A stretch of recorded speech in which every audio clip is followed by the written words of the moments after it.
Ao estar no Congresso Nacional, eu visualizei que o ser deputado federal, na verdade, aquilo é uma grande mentira. O que vota lá são medidas provisórias, você não está votando, você não está botando um projeto que venha beneficiar o povo. Então, nós temos o executivo executando e legislando. Mais um motivo para fazer algo concreto para o povo. Esse fardo opressor do povo, e hoje se fala com mais naturalidade, mas em 2018, quando o Daciolo falou de nova ordem mundial, eu era um maluco, eu era o louco. Hoje estão falando em reset, já ouviu falar nesse reset mundial? Sim. Grande reset. Hoje todos falam com naturalidade sobre a nova ordem mundial. Hoje tu liga a televisão, tá falando do plano da nova ordem mundial, que o cenário é a nova ordem mundial. Mas usam inclusive esse termo ou não? Nova ordem mundial, eles falam agora com frequência. Globo e todas as emissoras. O que seria a nova ordem mundial? É um novo ajuste das potências, preparando para um final do tempo? Meu irmão, em 2018, quando nós citamos isso, nós falamos de um grupo que controla a direção do mundo. É mais ou menos assim, como se fosse um livro de crônica. Tá. Você tem hoje mais de 8 bilhões de pessoas pelo mundo. E uma minoria tem o saber das coisas que ocorreram aqui há 1000 anos atrás. Entendeu? Informações que passam de geração pós geração. A palavra vai falar em determinado momento que não tem nada embaixo do sol que já não tenha ocorrido. Tudo vem se repetindo. Por isso que quando... São famílias? São famílias como a Rockefeller, como a... Poder econômico, poder político. Controlam é o homem, o pessoal que controla por trás, que eles não aparecem. Eles, na verdade, eles trabalham e estão atuando justamente para uma redução populacional. Ah, é? Só que hoje eu aprendi, meu irmão, e fico aguardando no Criador o momento de falar coisas novas. Entendeu, meu irmãozão? Porque muitos não estão preparados para ouvir. Então, é interessante você falar algo concreto, que as pessoas possam olhar, visualizar, porque tem solução. Os sinais. Ver as coisas acontecendo. Porque quando nós entramos todo nesse cenário aí, e nós citamos a questão do presidente, junto com a bancada evangélica, junto com todo o seu apoio, o que eu quero trazer aqui para todos é que a escama dos olhos do servo, dos verdadeiros servos do Criador, venham cair, meu irmão. Porque eu tomei uma atitude agora recente, varão, e que foi muito difícil eu tomar essa atitude, sabe? Eu estava vindo candidato à presidência. Eu era pré-candidato à presidência pelo Brasil 35. Só que o Brasil 35 não me proporcionava debate. Eu não ia ter tempo de televisão para fazer debate. E a minha missão na Terra é passar anunciando o reino, meu irmão, podendo falar de amor. Então, por que eu viria candidato à presidência se eu não vou poder falar? Uma coisa foi eu ter vindo em 18 como presidente pelo Patriota, e ali eu estava anunciando reino. Só que naquele momento Daciolo não era conhecido. Naquele momento as pessoas estavam ali e não sabiam o que Daciolo iria falar. Hoje é diferente. Hoje eu não consigo portas, apesar que quem abre e fecha a porta é o Criador, mas os partidos hoje, eles tentam de todas as formas impedir que o cabo Daciolo venha numa candidatura majoritária, porque eles não sabem o que eu vou falar. Exato. Eu não tenho compromisso com homens, eu tenho compromisso com o Criador. Eu creio que nós não somos o único. Pessoas não estão à venda. Pessoas querem o bem, pessoas querem fazer algo verdadeiro, e a maioria da população é isso. Homens e mulheres do bem que hoje não sabem como mudar isso tudo. Eu creio que a mudança está na nossa unidade e no clamor. Tu leva um povo a clamar, e não tem nada a ver com religião, e aí acontecem as grandes transformações. E em determinado momento, eu tive no Ceará, varão, para encontrar com um amigo que é o apóstolo Luiz Henrique, um grande homem do Criador. E eu fui me encontrar com ele, e quando eu chego no Ceará, eu me deparei com a Polícia Federal na casa do Ciro. Eu não fui lá falar com o Ciro, eu não tinha encontro com o Ciro. Minha fala com o Ciro foi muito rápida, em um debate onde ele me apresentou a família dele. Sim. Só que quando eu cheguei lá, eu fui tratar com o varão, porque eu acabo visualizando que nesse cenário que nós estamos vivendo hoje, de mais de 12 milhões de pessoas desempregadas, tudo que nós já colocamos aqui, daqui a pouco vai estourar uma verdadeira guerra civil. Eu tenho medo disso também. Sim, mas é provocado e é proposital. Sim, eu tô vendo. Os dois lados ganham com isso, de ficar criando esse embate, né? É proposital, meu irmão. Eu tenho medo antes das eleições, de acontecer alguma coisa na rua. Entendeu? Primeiro a gente coloca uma grande... Lula e Bolsonaro. Opostos. Eles ali ficam nesse cenário. E aí você vê dentro de lares pessoas brigando e discutindo por Lula e Bolsonaro. Amigos. Que ambos sentaram no poder, tiveram a cadeira, e o Bolsonaro hoje com a cadeira, e Lula teve também a sua oportunidade, e o povo sendo oprimido. Nenhum deles foram direto na ferida, que é justamente a questão da auditoria da dívida pública, nos banqueiros. Nós estamos pagando juros da dívida em cima de juros. Conclusão, nesse dia que eu estive lá, eu fui lá falar com esse amigo sobre justamente a questão de uma guerra civil que estava no meu coração. Ao mesmo tempo, a polícia estava batendo no Ciro. Eu cheguei no aeroporto, a Polícia Federal estava na casa do Ciro. E você achou que era um sinal, alguma coisa? Meu irmão, o Espírito Santo de Deus, você é um servo do Deus vivo, entendeu? É notória a presença do Espírito Santo aqui, que Deus tem propósito na tua vida, é notório, entendeu? Isso é fato. Isso é claro. Você entra no Espírito aqui, você vai sentir. O cenário pode ser entendeu? O cenário é mas eu consigo ver dentro. Eu não estou vendo o cenário, estou vendo o que está aqui em volta, entendeu? Aqui tem luz, aqui tem presença, aqui tem glória, entendeu? Então, meu irmãozão, quando eu chego lá, o Espírito Santo de Deus me incomoda de orar por ele naquele momento.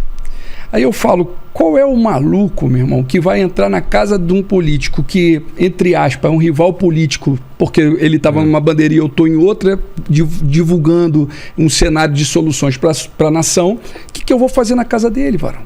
Mas você sentiu essa... Sim, pô, uma ordem divina para ir orar por ele. Nossa. Eu falo isso com maior clareza, ordem divina. E eu fui lá. Estive lá com o apóstolo Luiz Henrique. E nós chegamos na casa dele, e estava uma situação bem delicada, o momento era muito delicado, e o que eu fiz lá foi pregar para ele, meu irmão.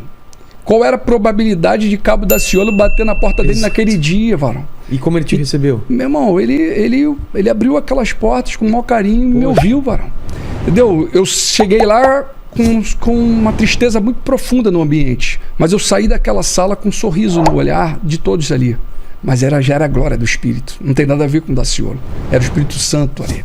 Porque o Criador tem propósito na vida do Ciro, tem propósito na família dele, na casa dele e de todos que estão ouvindo aqui. Então, muito mais do que qualquer cargo político para mim, eu quero anunciar reino, varão. Eu posso deixar... quando eu voltei dessa viagem, eu parei e aí no avião, meu irmão, a glória do Espírito Santo, você conhece a presença do Espírito Santo? E aí a presença do Espírito Santo naquele voo era tão intensa e tão forte. Você já tinha desistido da candidatura? Não tinha desistido de nada, meu irmão. Eu fui lá só para falar para ele, olha, varão, levanta a tua cabeça, porque o Criador tem um propósito na tua vida. Tem um porquê que isso tudo está acontecendo, porque o que eu estaria fazendo aqui hoje, por que eu estou anunciando a palavra para você aqui agora. O apóstolo Luiz Henrique fez um apelo para ele verbalizou Jesus, varão.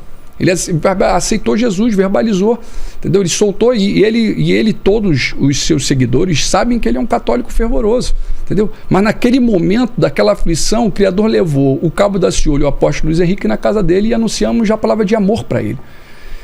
Quando eu volto dali, meu irmão, e estou no avião, o Espírito Santo começa a me incomodar com muita força, que era para mim, para que eu não viesse candidato mais. Eu não ia ter debate, eu não ia anunciar reino.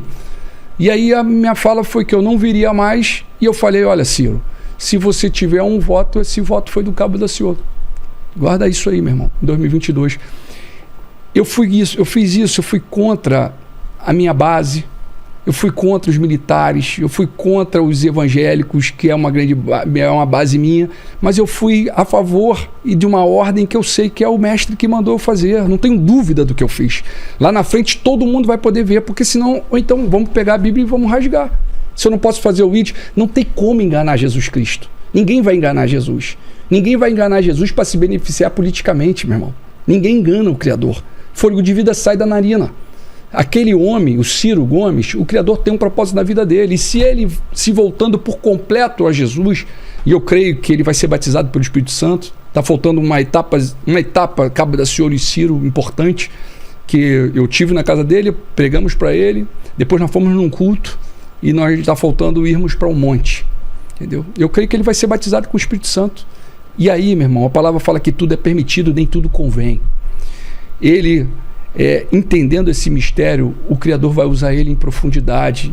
E se for, diz a palavra em Daniel, capítulo número 4, verso 17, vai dizer que os anjos declaram o veredito, para que todo homem saiba que é o Criador que coloca o mais simples homem no poder a hora que ele quiser, ele tira e coloca e acabou. É ele que está no controle disso. Ele que determina quem vai sentar e quem não vai sentar. É ele. Ninguém senta hoje Bolsonaro é presidente porque o Criador autorizou que ele fosse o presidente. Tem um propósito. Mas não me venham falar que as atitudes dele é a atitude de um servo do Deus vivo. Porque o Criador, quando ele fala que estive preso e você foi me visitar, quando ele está falando isso, nós estamos falando de quase 1 milhão de presos na nação, varão. Como é que eu vou pensar e vai passar pela minha cabeça que bandido bom é bandido morto? Que homem do Criador de Jesus é esse? Como assim, meu irmão? Se a história de um cristão é de arrependimento de pecado, e quem é que não tem pecado, meu irmão? Conta a tua história. Se eu contar a minha, as pessoas vão falar, conta a sua, e vamos contar de todos. Entendeu, meu irmão? Somos pecadores em busca de santidade. Mas todo o evangélico, todos aqueles que verbalizaram Jesus, o cristão de modo geral, tem uma história, meu irmãozão. Então eu quero que aqueles homens sejam lavados e remidos no sangue de Jesus e voltem e sejam um homem que proporcione o bem. É isso que nós queremos que aconteça. Acho que a Bíblia não tenha nenhum trecho que fala isso, porque é uma coisa muito nova, mas o que você acha que o cristão, o pastor, ele se envolver com política... você acha que isso é uma missão, ou ele acaba desviando um pouco da missão que é cuidar das ovelhas? Qual é essa relação de chamado com política? Você acha que acaba atrapalhando uma coisa com outra? O mundo ele é interessante. O que acontece? O mal ele começa a prevalecer com a ausência do bem. Com certeza. O Criador fala exatamente algo assim, ó: conhecereis a verdade e a verdade vos libertará. Esse livro aqui não tem nada a ver com religião, como nós citamos aqui. Esse livro é um livro vivo que tem que estar na cabeceira de todos. É um manual. E você pega lá e vai visualizar. Homens do Criador, de Al, sentaram em cargos políticos, mano. Tem vários. José, Davi. Quantos mais, varão? Autoridade, se você for ver o dia de hoje, a sexta-feira, o sábado e o domingo, você vai visualizar que na sexta-feira quem foi lá buscar o corpo perante Pilato foi José de Arimateia, senador, varão. E aí, como assim não? Desde aquela época já tinha... Sempre teve, tomando sempre lugares... teve. E todas as vezes que as lideranças, as autoridades, o rei eram tementes ao Criador, havia paz. Quando o justo governa, o povo se alegra, varão. A tristeza do povo hoje é porque não é justo que está no poder. Não é um homem servo do Criador. Não é.